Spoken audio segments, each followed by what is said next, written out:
السلام عليكم ورحمة الله.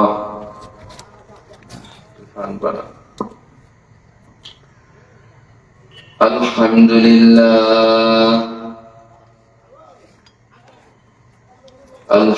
لله نحمده ونستعينه ونستغفره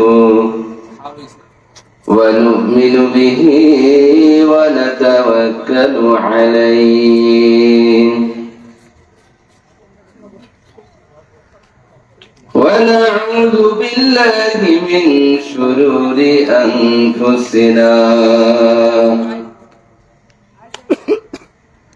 من يهده الله فلا مضل له ومن يضلله فلا هادي له نشهد أن لا إله إلا الله وحده لا شريك له ونشهد أن محمدا عبده ورسوله أما بعد فأعوذ بالله من الشيطان الرجيم بسم الله الرحمن الرحيم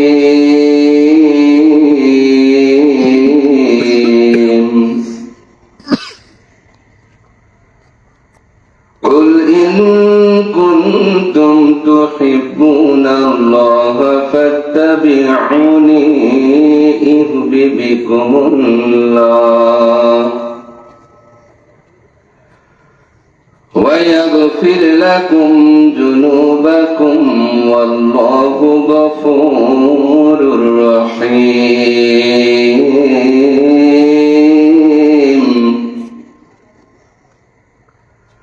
قال النبي صلى الله عليه وسلم كل أمتي يدخلون الجنة إلا من أبى. قال من أبى يا رسول الله صلى الله عليه وسلم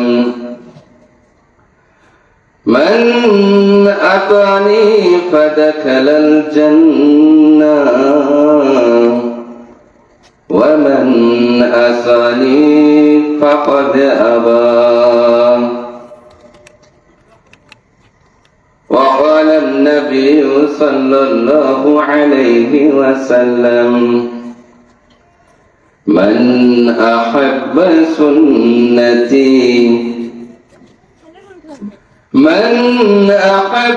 سنتي فقد أحبني ومن أحبني كان معي في الجنة.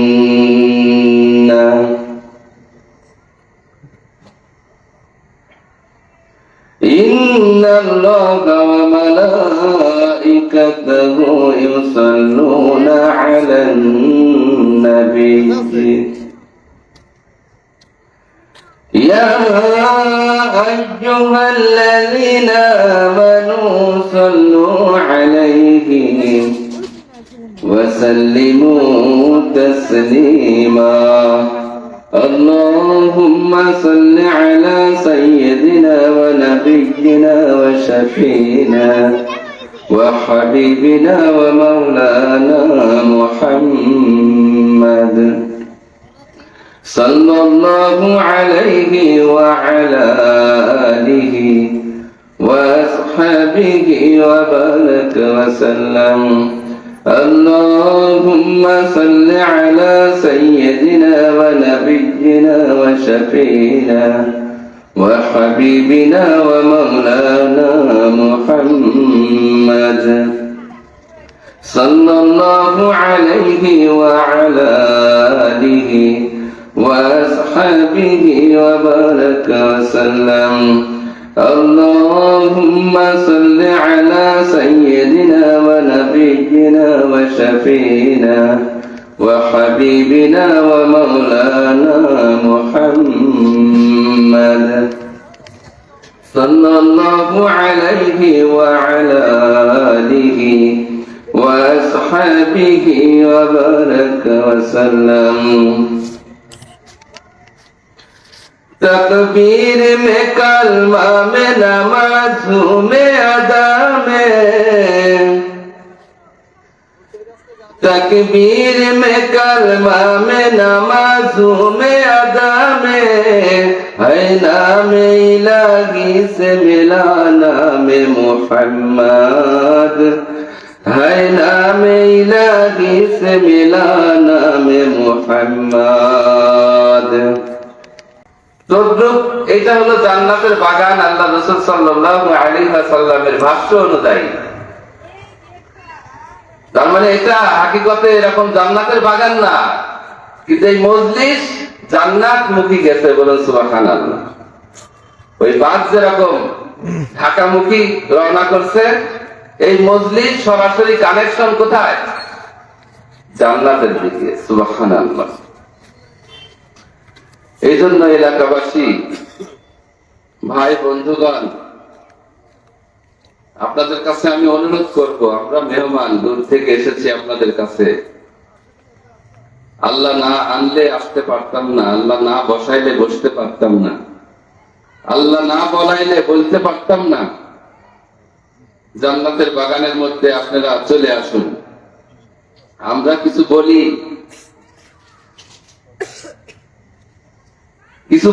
কিছু নসিহত করি, নসিহতের দ্বারা এই মজলিসকে আল্লাহ পাক যেন কামিয়াবি দান করে। সুবহানাল্লাহ, আল্লাহুম্মা আমিন। ভাইরা আমার, এই মজলিস অত্যন্ত দামি মজলিস, অত্যন্ত দামি, যেখানে কোরআন হাদিসের আলোচনা করা হয়, যেখানে মানুষকে জান্নাতের দিকে আহ্বান করা হয়, আল্লাহর সাথে সম্পর্ক জুড়ে দেওয়া হয়। এই সমস্ত মজলিস অত্যন্ত দামি মজলিস।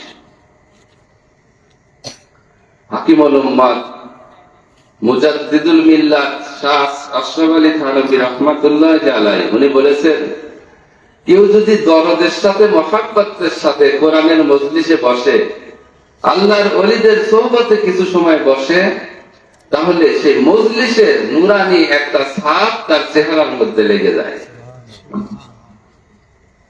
আজরাইল আলাইহিস সালাতু ওয়াস সালাম যখন আসবে, তার চেহারা নূরানি ছাপ দেখে জান্নাতি বলে জানটা বাহির করে নিয়ে যাবে। সুবহানাল্লাহ। হাজী ইমদাদুল্লাহ মুহাজিরি মক্কি রাহমাতুল্লাহি আলাইহি, ও যুবক বাবাজিরা, যুবক ভাইরা ও বৃদ্ধ বাবাজিরা, অনেকেই তো হয়তো এই নামটা শুনে থাকবেন। হাজী ইমদাদুল্লাহ মুহাজিরি মক্কি রাহমাতুল্লাহি আলাইহি কাবা ঘর তওয়াফ করতেছেন। এমন সময় এক যুবকের হাত ধরে ফেললেন।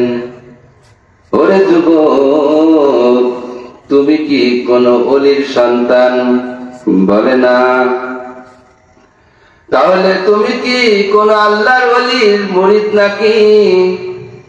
বলে না। তাহলে তুমি কি কোন আল্লাহর ওলির সোহবতে কিছু সময় বসেছিলে নাকি? বলে না। তাহলে কোন মজলিসে আল্লাহর ওলিদের বয়ান কিছু সময় শুনেছিল নাকি? বলে না।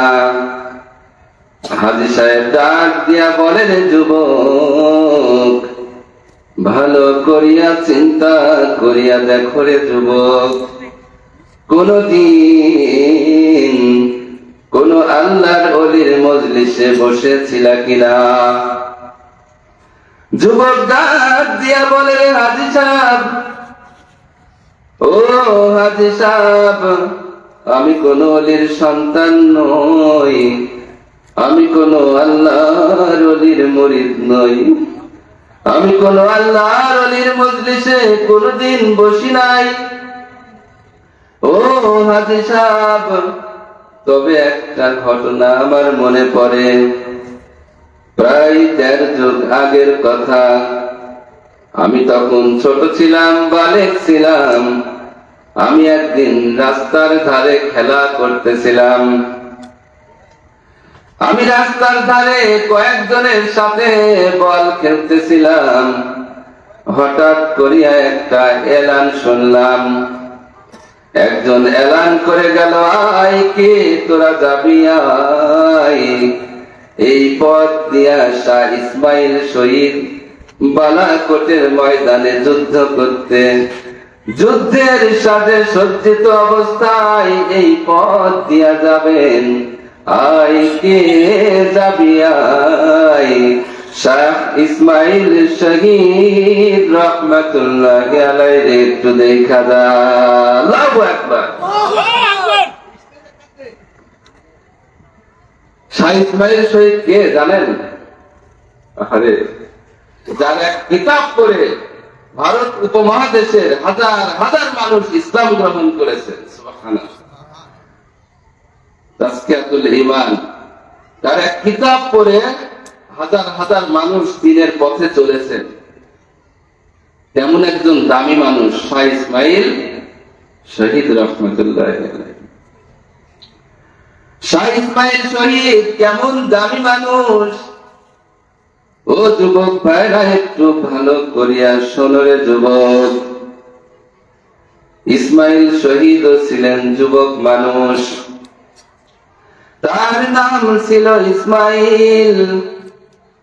তার নামের আগে পরে কোনো টাইটেল ছিল না, মাওলানা ইসমাইল। কিন্তু তার নামের সাথে শহীদ যুক্ত করে দেওয়া হয়েছে পরবর্তীতে তার ইন্তেকালের পরে। কারণ কি, তিনি যখন বালাকোটের ময়দানে যুদ্ধ করতেছিলেন, যুদ্ধরত অবস্থায় একজন নাফরমান, একজন মুশরিক আমার নবীজিকে গালি দিয়া বসলেন। আল্লাহর ওলি গালির আওয়াজ কানে আসার সঙ্গে সঙ্গে কসম করলেন, আল্লাহর কসম আমি তোমারে হত্যা করব। কসম করার সঙ্গে সঙ্গে পিছনে আর একজন দুশমন দাঁড়ানো ছিল। তার তরবারির আঘাতে শাহ ইসমাইল শহীদের গর্দানটা মাথা থেকে, তার ধর থেকে আলাদা করে ফেললেন। গর্দান ১০-১২ হাত দূরে গিয়া পড়লেন। কিন্তু আল্লাহ তাআলা শাহ ইসমাইল শহীদকে জমিনে ফেলান নাই। আল্লাহু আকবার। মাথাবিহীন তরবারি হাতে বাহাদুরের মতন দাঁড়ায় রয়েছেন। শুধু দাঁড়ায় রয় নাই, কাফেরকে ধাওয়া করা আরম্ভ করেছেন। দুশমন যেদিকে যায়, শাহ ইসমাইল শহীদ তরবারি হাতে বাহাদুরের মতন সেই দিকে যায়। দুশমন দৌড়ায়, শাহ ইসমাইল দৌড়ায়। কাফেরের পিছে পিছে ধাওয়া করেছেন, কিন্তু মস্তক নাই। চক্ষুটা অনেক দূরে পড়িয়া রয়েছেন, কর্ণটা অনেক দূরে পড়িয়া রয়েছেন, ব্রেন নাই, ব্রেনটা অনেক দূরে পড়িয়া রয়েছেন। শাহ ইসমাইল বাহাদুরের মতন ধাওয়া করেছেন। প্রায় ৩ থেকে ৩.৫ কিলোমিটার দৌড়ানোর পরে তরবারির আঘাতে কাফের পড়ে গেছেন। শাহ ইসমাইল শহীদ ওই দুশমনকে হত্যা করার পরে জমিনে লুটায়া পড়েছেন। আল্লাহু আকবার। এই হলো শাহ ইসমাইল শহীদ। ঘোষণা হয়ে গেছে, আয় তোরা কে যাবি আয়, শাহ ইসমাইল শহীদ এই পথ দিয়া বালাকোটের ময়দানে যুদ্ধের সাথে সজ্জিত অবস্থায় যাইবেন, আয় কে যাবি আয়, শাহ ইসমাইল শহীদ রহমাতুল্লাহ আলাইহি একটু দেখা যা। ও হাজী সাহেব, হাতের বলটা ফালায় দিয়েছিলাম, দৌড়াইয়া রাস্তার ধারে গিয়া দাঁড়াইছিলাম। হাজার হাজার মানুষের ভিড়, হাজার হাজার মানুষের ভিড়ের মধ্যে ঘোড়ার পিঠে আরোহণ করে শাহ ইসমাইল শহীদ ওই রাস্তা ধরে যাইতেছিলেন। ও হাজী সাহেব, এক নজর আমি রাস্তার ধারে দাঁড়াইয়া আল্লাহর ওলির চেহারা মুবারক শুধু দেখছিলাম। ও হাজী সাহেব, এই কথাটাই আমার মনে পড়ে। হাজী ইমদাদুল্লাহ মহাজির মক্কি রহমাতুল্লাহি আলাইহি বলেন, ও যুবক শোন, আল্লাহর কসম করে বলি, ওই যে এক নজর আল্লাহর ওলির দর্শনে মহাব্বতের সাথে যে তুমি দাঁড়াইছিলা, এই একটা আল্লাহর ওলিদের দর্শনের একটা নূর আমি এখনো তোমার চেহারায় দেখতে পাইতেছি। আল্লাহু আকবার। এখনো তোমার চেহারায় আমি দেখতে পাইতেছি আল্লাহর ওলিদের সাক্ষাতের নূর তোমার চেহারায় জ্বলজ্বল করতেছে। ও যুবক, জানো তোমার মৃত্যু পর্যন্ত যদি এই নূর থাকে তাহলে তোমাকে জান্নাতে বলে তোমার জানটা বাহির করে নিয়ে যাবে। সুবহানাল্লাহ। এই জন্য এলাকাবাসী, আপনারা জান্নাতের বাগান বুঝতেছেন না?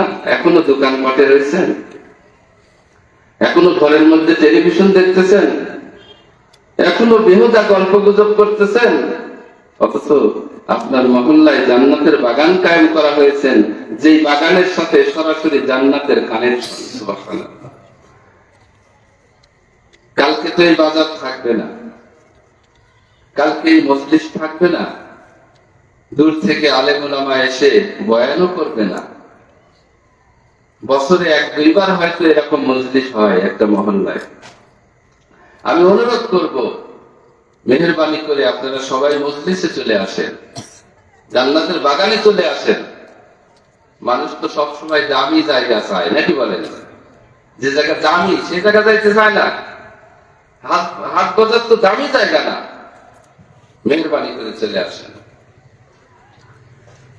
ভাইরা আমার, আমি আপনাদের সামনে কোরআনুল কারিমের 3 নম্বর সূরার 31 নম্বর আয়াতে কারিমা তেলাওয়াত করেছি। নবীজির হাদিস থেকে, অসংখ্য হাদিসের মধ্যে থেকে 2টি হাদিস আপনাদের সামনে তেলাওয়াত করেছি। আয়াতের এবং হাদিসের ব্যাখ্যা বিশ্লেষণ, এই ব্যাখ্যা বিশ্লেষণ যেন প্রথমে এই ব্যাখ্যা বিশ্লেষণ দ্বারা আমি বক্তা উপকৃত হতে পারি, আপনারা শ্রোতারাও উপকৃত হতে পারেন, এলাকাবাসীও যেন উপকৃত হতে পারে। এর জন্য আমরা আল্লাহ রাব্বুল আলামিনের কাছে একটু দোয়া করতেছি, আল্লাহ তুমি তোমার কালাম এবং তোমার রাসূলের পাক জবানের হাদিস থেকে আমাদের উপকৃত যা উপকরণ, যা কার্যক্রম যা আছে, এটা আমাদের কলবের মধ্যে ঢেলে দাও। সবাই বলুন আমিন। আল্লাহ রাব্বুল আলামিন এই আয়াতের মধ্যে কি বলতেছেন? হে নবী, আপনি বলে দেন, ইন কুনতুম তুহিব্বুনাল্লাহ, যদি তোমরা আল্লাহকে ভালোবাসতে চাও, আল্লাহকে ভালোবাসো। ভাইরা আমার, এই পৃথিবীতে নাস্তিক বাদে যত মানুষ আছে, যেই শ্রেণীর মানুষ আছে না কেন, যেই দলের মানুষ আছে না কেন, যেই আকীদার মানুষ আছে না কেন, যেই ধর্মের মানুষ থাক না কেন, আপনি যাকে যেই অবস্থায় জিজ্ঞাসা করবেন তুমি কি আল্লাহরে ভালোবাসো, দেখবেন এক বাক্যে বলবে আল্লাহরে ভালোবাসি।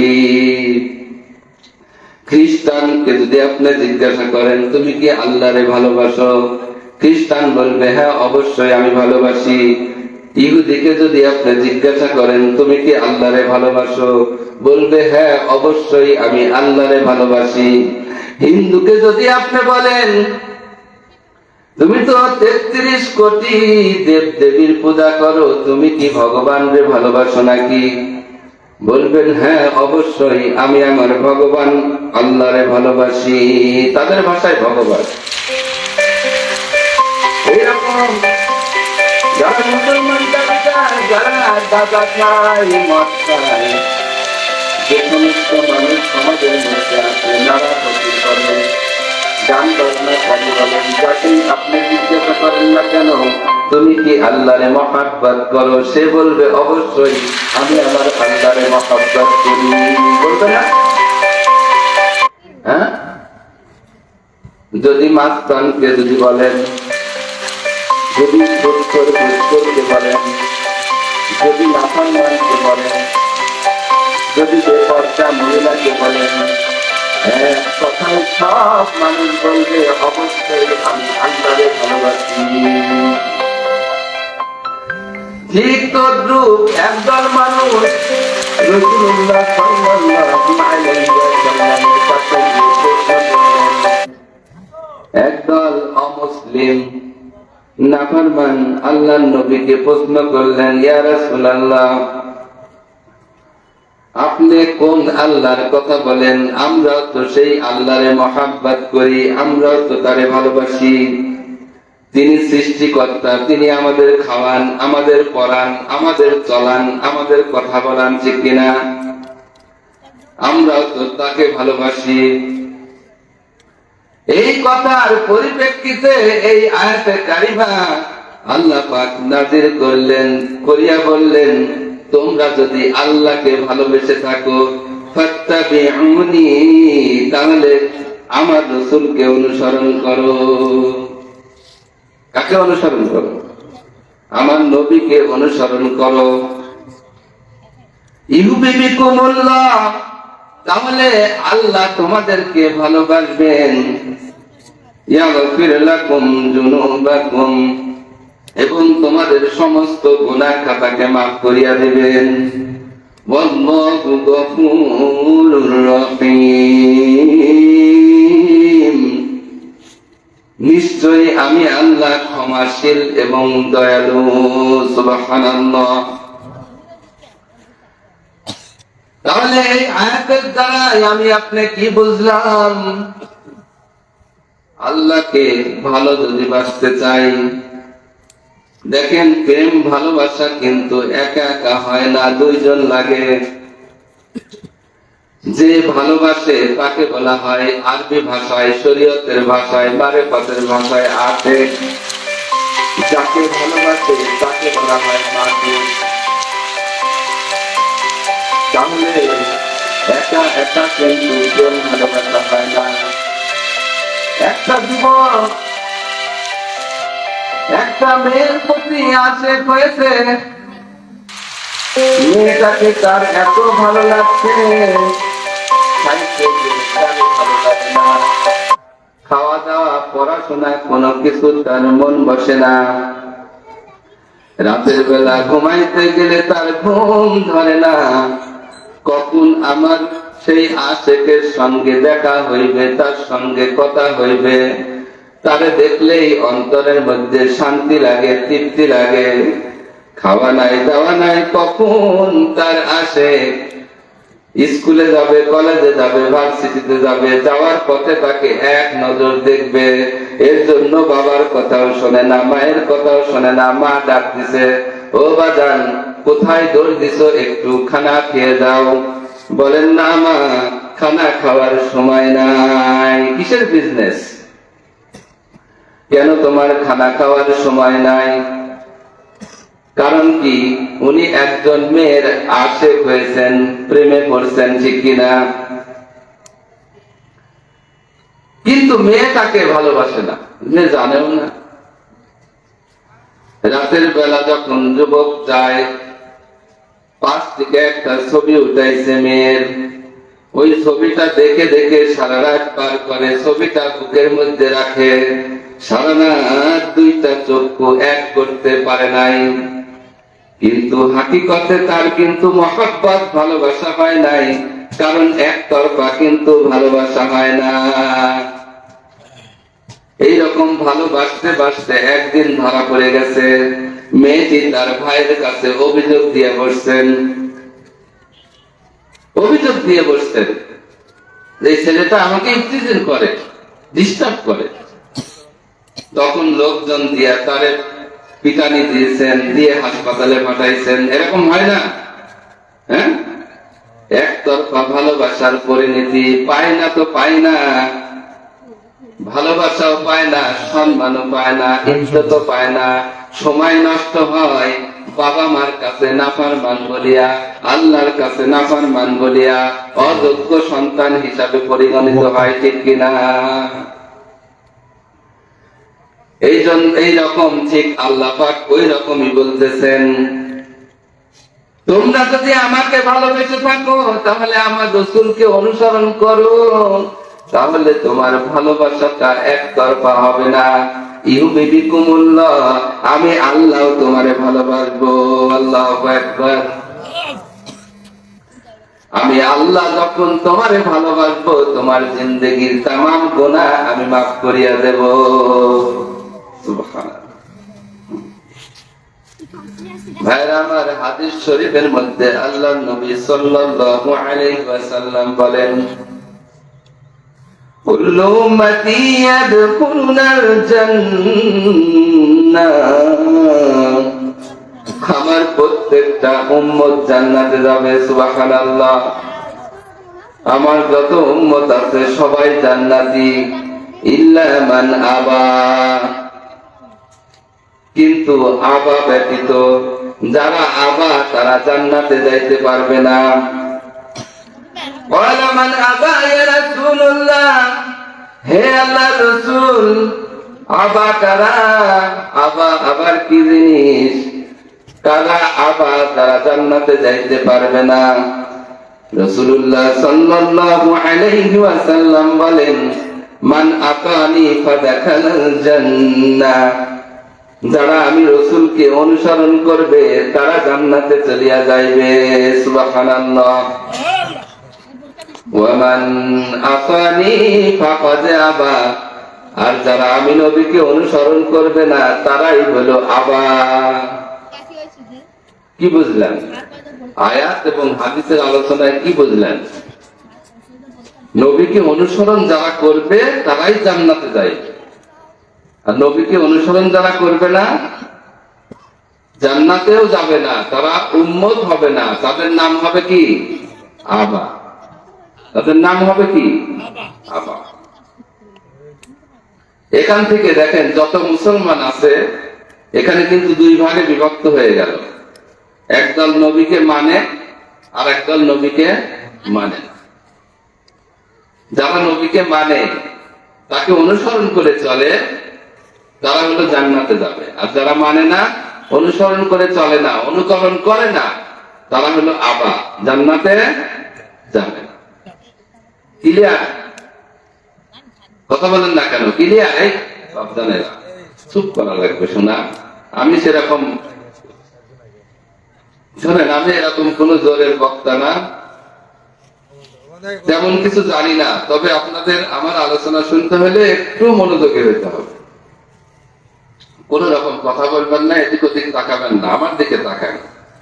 আমাকে দাওয়াত দিচ্ছেন তো আলোচনা শোনার জন্য, নাকি বলেন? তাহলে আমাকে দেখেন, যতক্ষণ আমি আলোচনা করি দেখেন, আমাকে দেখেন, তাহলে মজলিসের বরকত আল্লাহ পাক দান করবেন। যদি এই জন্য আলোচনা করতেছি, যেই কাজ নবীর তরিকা অনুযায়ী হয় না, যেই কাজ নবীর অনুসরণে হয় না, সেই কাজ কবুল হয় না। যেই কাজ নবীর তরিকায় হয়, নবীকে অনুকরণ করিয়া হয়, সেই কাজ কবুল হয়। আমরা মজলিস কায়েম করেছি জান্নাতের বাগান। এখানে যদি আমরা গল্প করি, এদিক ওদিক মনোযোগী হই, অমনোযোগী হই, দুনিয়ার দিকে খেয়াল ধ্যান থাকে, তাহলে মজলিসের বরকত পাওয়া যাবে। এই জন্য অনুরোধ করবো, যতটুকু সময় আলোচনা করি মেহেরবানি করে আমরা একটু শুনি। হয়তো এই মজলিসটা আমার জীবনের শেষ মজলিসও হয়ে যেতে পারে। এই মজলিসের দ্বারাই আমি আবার উপকৃত হইতে পারি। একটা ঘটনা শোনাই। একদল ডাকাতের মাল ডাকাতি করে মাল ভাগ বাটোয়ারা করতেছে খেজুর গাছের গোড়ায়। পাশাপাশি কয়েকটা খেজুর গাছ আছে, খেজুর গাছের গোড়ায় মালামাল ভাগ বাটোয়ারা করতেছে। যেই ডাকাতের সর্দার, তিনি খেয়াল করে দেখতেছেন খেজুর গাছের মাথায় একটা পাখি কোত্থেকে যেন খাদ্য মুখে করে নিয়ে আসে, খেজুর গাছের মাথায় এসে কি যেন করে, আবার উড়ে যায়, আবার খাদ্য নিয়ে আসে, খেজুর গাছের মাথায় বসে, আবার কি যেন করে, আবার চলে যায়। কয়েকবার এইরকম দেখার পরে কৌতূহল বশত খেজুর গাছের মাথায় উঠলেন। উঠার পরে দেখেন একটা অন্ধ সাপ আসমানের দিকে হা করে রয়েছেন। সাপটা চোখে দেখে না, অন্ধ সাপ উপর দিকে হা করে রয়েছেন। আর ওই পাখিটা মুখে করে খাদ্য নিয়ে ওই সাপের মুখের মধ্যে দিচ্ছেন, আবার উড়ে যাচ্ছেন, আবার খাদ্য নিয়ে আসতেছেন, আবার সাপের মুখে দিচ্ছেন, আবার উড়ে যাচ্ছেন, আবার খাদ্য নিয়ে এসে সাপের মুখের মধ্যে দিচ্ছেন, সাপকে আহার করাইতেছেন। সুবহানাল্লাহ। এই কাহিনী দেখার পরে ডাকাত সর্দার আর সইতে পারলেন না, হাউ মাউ করিয়া খেজুর গাছের মাথায় বসিয়া কান্দা শুরু করে দিলেন। অঝর নয়নে কাঁদতেছেন, চোখ দিয়ে অঝর ধারায় পানি ঝরতেছেন। তিনি আর স্বাভাবিক অবস্থায় নাই, খেজুর গাছ থেকে নামতেও পারতেছেন না। অনেক সময় কান্নাকাটি করার পর যখন হুঁশে আসলেন, আস্তে আস্তে করে খেজুর গাছের নিচে নামলেন। নামার পরে ওই ডাকাতির যারা তার সঙ্গী সাথী ছিলেন তাদেরকে বললেন, ভাইরা, আমি আর জীবনে ডাকাতি করব না, মাল যা কিছু পাইছো তোমরা নিয়ে যাও, আমার যা সম্পদ আছে বাড়িতে গিয়ে সব দান করিয়া দেব, যাদের বাড়িতে ডাকাতি করছে কিছু মাল ফেরত দিয়া ক্ষমা চেয়ে নেব, আমি আর ডাকাতি করব না। অন্যান্য সাথীগণ জিজ্ঞাসা করলেন যে, ডাকাত সর্দার আপনার কি হইল? খেজুর গাছের মাথায় উঠলেন, উঠিয়া আবল তাবল বকতেছেন কেন? আপনার কি হয়েছে? আপনি এমন কথাবার্তা কেন বলতেছেন? ডাকাতের সর্দার বলেন, আমি খেজুর গাছের মাথায় উঠে দেখলাম একটা অন্ধ সাপ, একটা অন্ধ সাপের রিজিকের ব্যবস্থা আবার আল্লাহ কিভাবে করতেছেন। আর আমি ডাকাতি করি, এই ডাকাতি করা সম্পদ আমার আত্মীয় স্বজন প্রতিবেশী আমার কাউকে দেই নাই, শুধুমাত্র আমার স্ত্রী সন্তানদের জন্য রেখে যাব।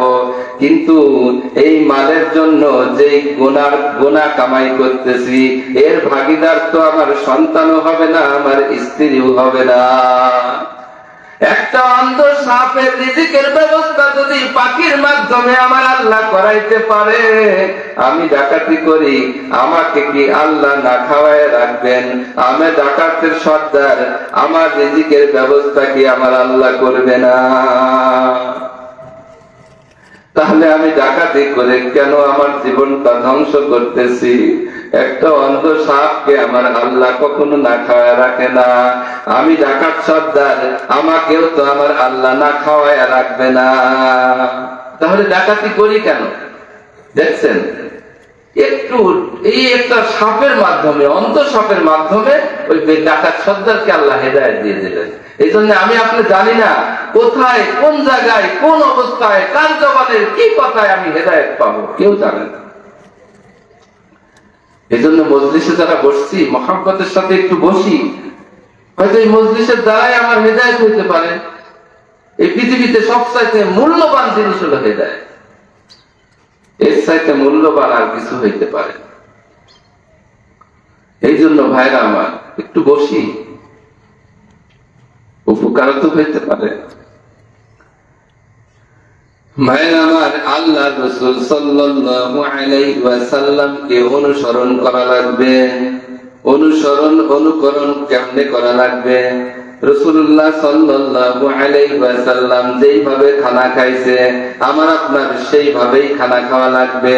আল্লাহর নবী সাল্লাল্লাহু আলাইহি ওয়াসাল্লাম যেইভাবে কথা বলেছেন, আমার আপনার সেইভাবে কথা বলা লাগবে। আল্লাহ রাসূল সাল্লাল্লাহু আলাইহি ওয়াসাল্লাম যেইভাবে পথ চলেছেন, আমার আপনার সেইভাবেই পথ চলা লাগবে। রাসূলুল্লাহ সাল্লাল্লাহু আলাইহি ওয়াসাল্লাম যেইভাবে নামাজ আদায় করেছে, আমার আপনার সেইভাবেই নামাজ আদায় করা লাগবে। রাসূলুল্লাহ সাল্লাল্লাহু আলাইহি ওয়াসাল্লাম জিবরাইলের মাধ্যমে যেইভাবে ইলম অর্জন করেছেন, ইলম অর্জন করেন নাই?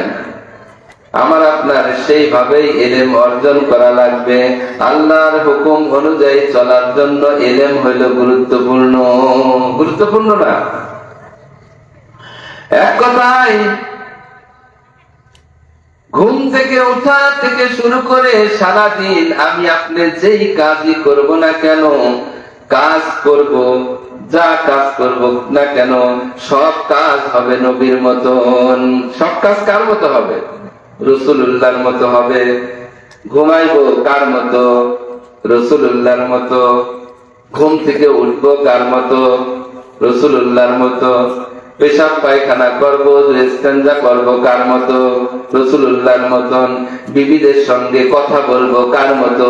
রাসূলুল্লাহর মতন। ঠিক কিনা? বাজারে যাব, বাজার ঘাট করব,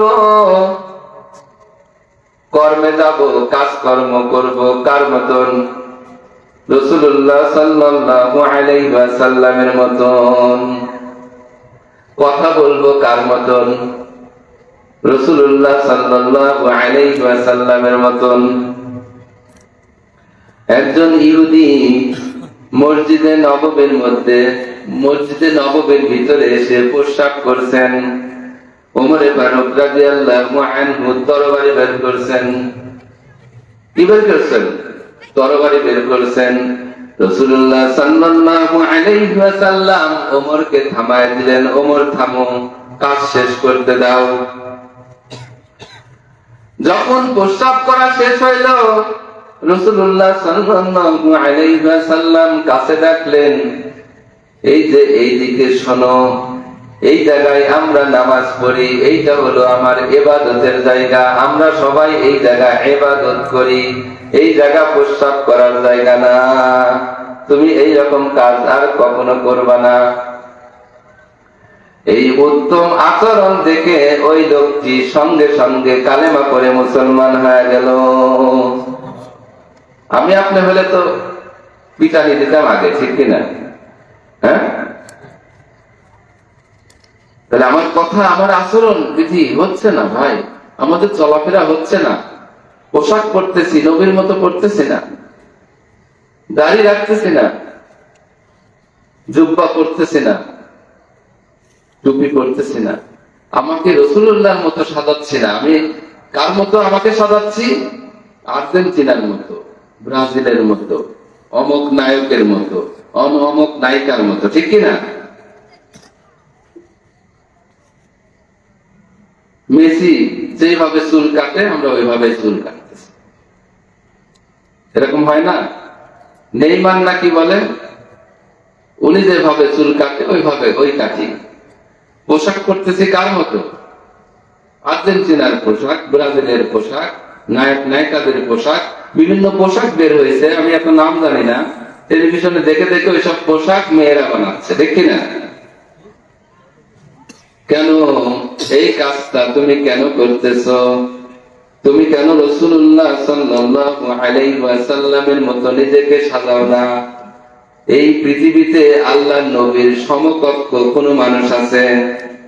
আল্লাহর রাসূল সাল্লাল্লাহু আলাইহি ওয়াসাল্লামের মতন কোন দামি মানুষ আছে? আছে? তাহলে আমি আপনি যদি দামি হইতে চাই, তাহলে দামি কাজটাই তো করা লাগবে। রাসূলুল্লাহ যেহেতু সব চাইতে দামি, আমার সব কাজ কার মতো হবে? হ্যাঁ, আল্লাহর নবী সাল্লাল্লাহু আলাইহি ওয়াসাল্লামের মতো। পারবো না ইনশাআল্লাহ? এইরকমই হয়ে যাবে। ভাইরা আমার, এইটা আমরা পারি না কেন, সেই কারণগুলো এখন বলতেছি। আমরা না পারার কারণ হইল, এক নম্বরে ইলম নাই। কি নাই? আমাদের ইলম নাই। রাসূলুল্লাহ সাল্লাল্লাহু আলাইহি ওয়াসাল্লামকে যে অনুসরণ করা লাগবে, কিভাবে অনুসরণ করা লাগবে, এই বিষয়ে আমার আপনার ভালো ইলম নাই, জ্ঞান নাই। ভাইরা আমার, কয়েকটা কাজ আমি আপনি যদি করতে পারি, তাহলে আমার আপনার সমাজটা সুন্দর সমাজে পরিণত হয়ে যাবে। দেখবেন ইলম অর্জনের জন্য যেমন আল্লাহ পাক নিজে রাসূলুল্লাহকে শিক্ষা দিয়েছিলেন, রাসূলুল্লাহ সাল্লাল্লাহু আলাইহি ওয়াসাল্লাম সাহাবীদের দেখায় দিয়েছেন, তোমরা সুন্নাত তরিকায় এইভাবে আমল করো, দেখায় দেন নাই? সাহাবায়ে কেরাম আবার তাবেঈনদের দেখায় দিয়েছেন, তাবেঈনগণকে দেখায় দিয়েছেন। এইরকম আমার আপনার যাদের কাছে যাইতে হবে শিক্ষা গ্রহণের জন্য, তারা হলো আলেম ওলামার দল, যারা সুন্নত তরিকা অনুযায়ী চলে, নবীজির রঙে যারা রঙিন হয়েছে তাদের কাছে যেতে হবে। তাদের সোহবতে যদি আমি আপনি যাইতে পারি, তাহলে আমি আপনি ওই রকম রঙে রঙিন হয়ে যাইতে পারবো না? আর যদি আমি আপনি যাদের কথা বললাম তাদের কাছে যাই, তাহলে তো তাদের রঙেই রঙিন হব। আমি তো আলেম ওলামার কাছে যাই না, যাদের সঙ্গে রাসূলুল্লাহর সম্পর্ক, তাদের কাছে তো উঠা বসা করি না। আজকে দেখেন, এই যে আয়েশা সিদ্দিকা রাদিয়াল্লাহু আনহা, এই যে মাদ্রাসাটা, এটা কওমি মাদ্রাসার অন্তর্গত একটা মাদ্রাসা, ঠিক কিনা? হ্যাঁ, এই মাদ্রাসায় যদি আমি আপনার সন্তান, আমি আপনার মেয়েদেরকে যদি এই মাদ্রাসায় পড়াই, নাতিদেরকে পড়াই, তাহলে এই মাদ্রাসা সুন্নত তরিকায় চলে না? এই মাদ্রাসার ছাত্রীগণ যখন খানা খায়, দস্তরখানা বিছায় খায়, খানা খাওয়ার দোয়ার পরে, খানা খাওয়ার শুরুতে বিসমিল্লাহ বলিয়া খানা খায়, ঠিক কিনা? হ্যাঁ, নামাজ কাজা করে না? নামাজ পড়ে, আমলের জিন্দেগি করে।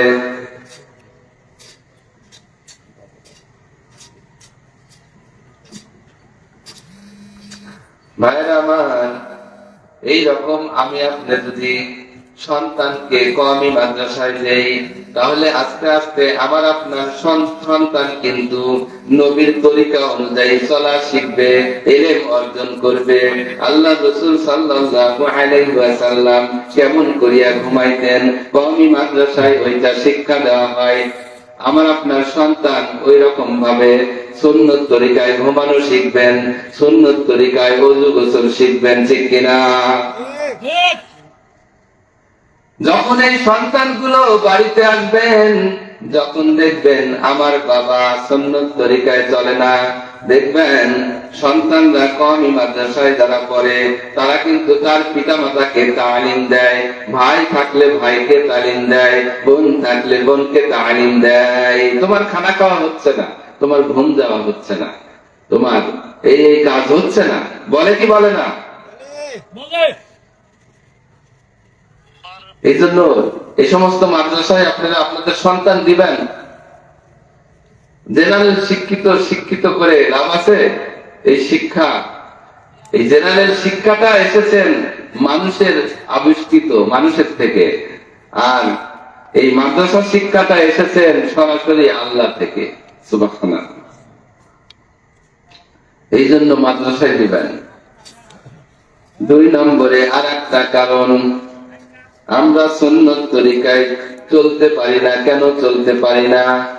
কারণ রাসূলুল্লাহ মহব্বত আমার আপনার অন্তরে নাই, নবীর মহব্বত নাই। নবীর মহব্বত যদি আমার আপনার না থাকে, তাহলে কিন্তু আমার আপনার রাসূলুল্লাহ তরিকা মানা সম্ভব হবে না। যেই যাকে চেনে সেই তাকে মানে, যার প্রতি যার মহব্বত, তার কথা শুনতে মানতে কিন্তু ভালো লাগে, ঠিক কিনা? আল্লাহ রাসূল সাল্লাল্লাহু আলাইহি ওয়াসাল্লাম বলেন, মান আহাব্বা সুন্নতি, যে আমার সুন্নতকে মহব্বত করলো, কি করলো? মান আহাব্বা সুন্নতি, যে আমার সুন্নতকে মহব্বত করলো, ফাকাদ আহাব্বানি, সে যেন আমি রাসূলকে মহব্বত করলো। সুবহানাল্লাহ। ওয়া মান আহাব্বানি, আর যে আমি রাসূলকে মহব্বত করলো, কানা মাই ফিল জান্নাহ, সে আমি রাসূলুল্লাহর সঙ্গেই জান্নাতি হবে। সুবহানাল্লাহ। এখানে কিন্তু আল্লাহ রাসূল সাল্লাল্লাহু আলাইহি ওয়াসাল্লাম মান আমালা সুন্নতি এই কথা বলে নাই, মান আহাব্বা সুন্নতি বলেছেন। তার মানে যে সুন্নতের উপরে আমল করে, সুন্নতের আমল করে এই কথা কিন্তু বলে নাই। সুন্নতের আমল করলেই হবে না। যেমন একজন দাড়ি রাখছেন, কেন দাড়ি রাখছেন? দাড়ি রাখার কারণে এইরকম হইতে পারে, আমার সন্তান কওমি মাদ্রাসায় পড়ে, আমার সন্তান হাফেজ হয়েছে, আলেম হয়েছে, যদি আমি দাড়ি না রাখি তাহলে মানুষ আমাকে খারাপ বলবে। অথবা আমি হাফেজ হইলাম, দাওরা পাস করেছি অথবা টাইটেল পাস করেছি, যদি আমার দাড়ি না থাকে তাহলে তো ইমামতিতে আমারে নেবে না, আমারে তো কোনো মাদ্রাসায় চাকরিতে নেবে না। এই জন্য দাড়ি রাখছে, আল্লাহ রাসূলের মহব্বতে দাড়ি রাখতে পারে নাই। বুঝেন নাই? এই জন্য দাড়ি রাখছে, আমল ঠিক আছে, কিন্তু নবীর মহব্বত না থাকার কারণে এই দাড়িতে ফায়দা নাই। আছে না? এই জন্য নবীজির মহব্বত আমার আপনার অন্তরে ধারণ করা লাগবে, শিক্ষা নেওয়া লাগবে। সাহাবায়ে কেরাম রাসূলুল্লাহকে কেমন মহব্বত করত। 6 মাস আগে আবু বকর রাদিয়াল্লাহু আনহু কে বলছেন, ও আবু বকর হিজরত করা লাগবে। ইতিহাস সাক্ষী দিতেছে এই 6 মাস পর্যন্ত আবু বকর রাদিয়াল্লাহু আনহু ঘুমায় নাই। কি করে নাই? 6 মাস পর্যন্ত বিছানায় পিঠ লাগায় নাই, সারা রাত জেগে জেগে নবীজির জন্য অপেক্ষা করেছেন। কারণ রাসূলুল্লাহ তো এই কথা বলে নাই অমুক দিন হিজরত করব, এই কথা বলে নাই, শুধুমাত্র বলছে হিজরত করা লাগবে। এর জন্য নবীজির মহব্বতে সে কখনো কি করে নাই? ঘুমায় নাই। আল্লাহু আকবার, আল্লাহু আকবার। ভাইরা আমার, ভালো করিয়া একটু খেয়াল করিয়া শুনি, রাসূলুল্লাহর মহব্বত সাহাবায়ে কেরাম কেমন করিয়া করছেন। আল্লাহ রাসূল সাল্লাল্লাহু আলাইহি ওয়াসাল্লাম হিজরত করতেছেন, হিজরতের সাথী আবু বকর রাদিয়াল্লাহু আনহু যখন রাতের অন্ধকারে যাইতেছিলেন, আবু বকর রাদিয়াল্লাহু আনহু একবার নবীজির ডান দিকে হাঁটে, ডান দিকে কিছু দূর হাঁটতে হাঁটতে অটোমেটিকলি দৌড়াইয়া বাম দিকে হাঁটা শুরু করে, আবার বাম দিকে